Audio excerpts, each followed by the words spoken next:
Welcome back to my channel. Today it is 11. There you go.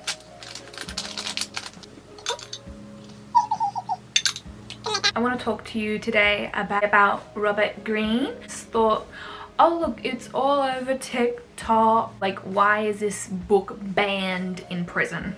So first time going into it, I was like, well, this is fun, as in like I get to learn about Genghis Khan, Julius Caesar, Cleopatra, Coco Chanel, and I was like, okay, alright, I'm not gonna worry about this again.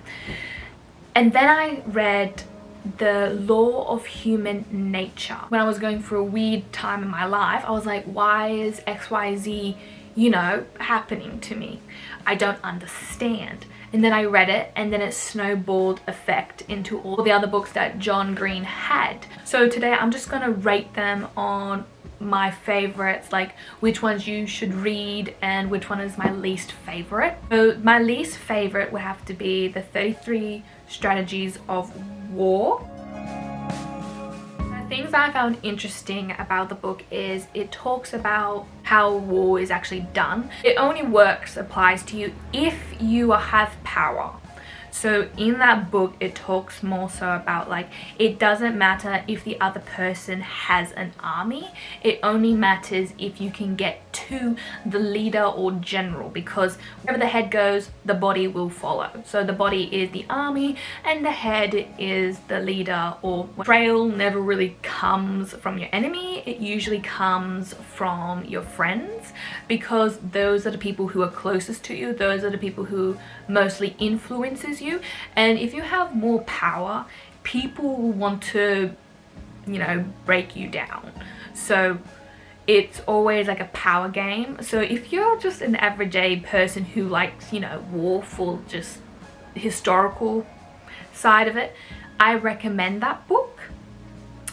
There's also a really good quote from it that I love. It is a world not of angels but of angles, where men speak of moral principles but act on power principles.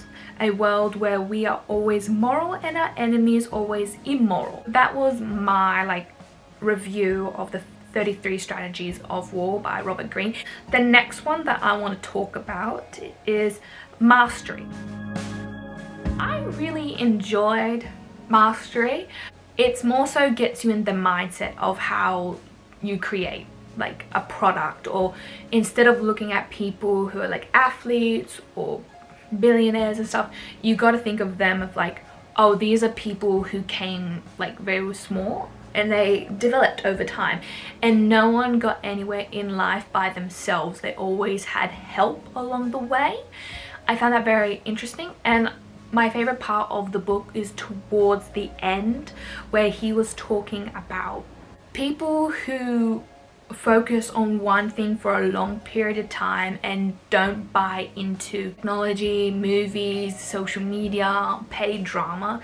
Those people are the ones who are selfish, instead of people who focus on bettering themselves or focusing on one thing. Those are the people who have mastered life. Even if they seem to go which way around, it can all lead to that one point in your life where everything else makes sense. I believe before he wrote the 48 Laws of Power, he had so many jobs around the world. Like, he knew he wanted to be a writer. I think he failed at making like screenplays or something. So he decided to just do whatever. So he went all around the places, and what he found interesting about every industry that he went into on a lot of like the laws of like power, human nature, seduction, all that. That's why he created this book called Power. And apparently Mastery was his most difficult, because he was like, oh, how do you create mastery? So I found Mastery really interesting. It talks a bit more about the brain.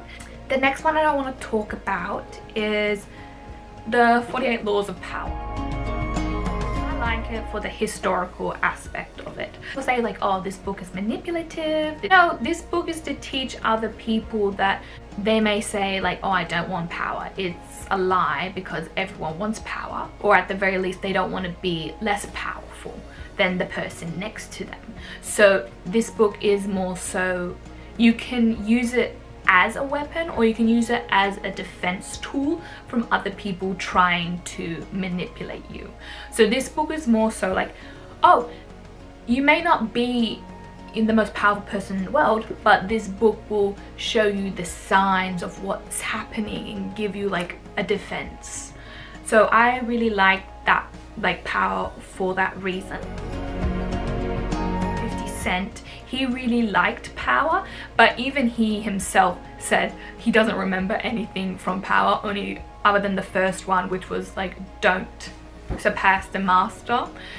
And he used that as like, you know, tools to build his empire, as in like, instead of making friends, use enemies instead. That's why he's very confrontational, but he uses it to help him level himself up in society. So in real life, he's not actually, you know, this big tough guy. He's more so a business person. He's more like a hustler. Instead of worrying about power, you should be more focusing on the 50th law, because the 50th law is a lot more grounded, it's a lot more hustler, it's a lot more present, it's a lot more modern. That one focuses more on historical events which happened hundreds of years ago, while the 50th law focuses on today's world, like the realities. And the best thing about the 50th law that I got from it is like, turn shit into gold, because whatever situation you're in, you can turn it to gold. Hence why when he was like papa a few times, he uses it to make him even more of a, like, you know, bigger, tougher guy. So what could have destroyed him and he could have been like, oh yeah, he uses it as a tool to make him look more powerful than he actually is. In life, when people, like, you know, use like their negativity as their positivity, think of it more as like a power move, and how they're selling it to you as like an underdog story, as a great story, because it is a great story. It was terrible what happened to him, it's terrible what happened to his life, but he managed to pull himself up from absolutely nothing and still managed to build an empire, not just for himself but for his sons. I found interesting about that book was he was actually speaking about his children. He had his first son, he didn't know what to do with him, he didn't know what was happening, and he blames himself for how he turned out. And when it comes to his second kid, he wants to do better.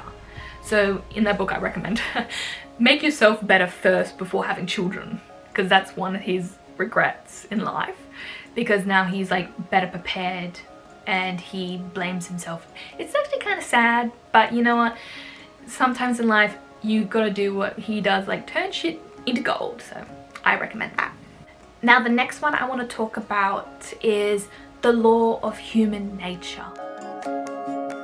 I really thoroughly enjoyed that book. It is such a big boy. Is so relevant in today's world, because if you are jealous or envious of other people, it means that you are like revealing their insecurities. So you will either have to hide it or find new people, because these people will subconsciously bring you down. So I found that very great.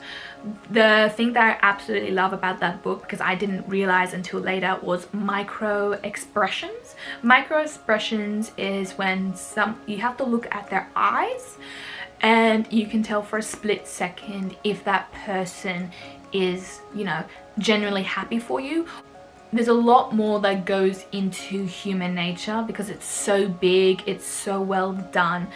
I recommend everyone to read that, because regardless of everyday life, The Law of Human Nature is such a good read because it is so relevant to everyday life. So no matter where you are in life, read that book. Dangerous book out of all Robert Greene's is Art of Seduction. I'll just go into it because I wanted to like, oh, like what are the ways of seduction? And it doesn't necessarily mean like seduction, because you are being seduced every single day. Absolutely nothing to do with love. It has everything to do with how can you get something out of another person by making you desirable. And that what makes it incredibly dangerous, because even I thought I was like strong, but if someone read that book and they applied those techniques and do it very well, it's hard to explain, because it goes into Cleopatra, it goes into the siren, it talks about the rake, how to identify them, how to seduce them. I think it's good in certain ways where it helps you to identify, especially if you are in dating or in a relationship, like what does this person want. And it doesn't necessarily mean the woman is after the man. It could be the man after the woman, or you after a certain thing but you can't get it. Power is more so like you getting it by force, while seduction is doing techniques for the other person to give you what you want. So those two are like a side of the coin. So those two books are very lethal together, but none of them work unless you have human nature. The last one I believe is the most powerful. That's the reason why I left it to the last. It is the daily laws. So in the daily laws, it's basically set out as like a law each day of the year. So it is all of those books in one. Short paragraphs and short sentences of like dot points of every single one of those books. So instead of you reading the whole book like there many days, you can just read the daily laws, because it's every single one of them in one. From 33 strategies of war, from the law of human nature, power, and the art of seduction. Can't read any of them, read the daily laws, because it has every single one of them. I recommend those books. I probably don't recommend them all in one hit, because I did it all in one hit. All of them together, it just makes me rethink about life. Wish I read the law of human nature earlier out of all those books. But the thing that I found out about Robert Greene that I found very inspirational is that he's not a very, you know, out there person. In fact, he's a very like quiet, he knows a lot about history, and the reason why everything is so chaotic in the book is because his brain works differently. And he says, if you're different, that makes you special, because everyone like thought he was like different and weird. His publisher, when he first published the 48 Laws of Power, they were a bit nervous because all over the book, and they were like, oh, they're a little bit like apprehensive. But he was like, no, this will work, because I feel like it is my destiny to write these books, because everything was leading me down to that point. And he talks about, if you got it or a dream or a vision inside your head and it won't leave you alone, it was meant for you. Everything is like, oh, you're a failure in life, or like you don't know where life is taking you. The obstacle is the way.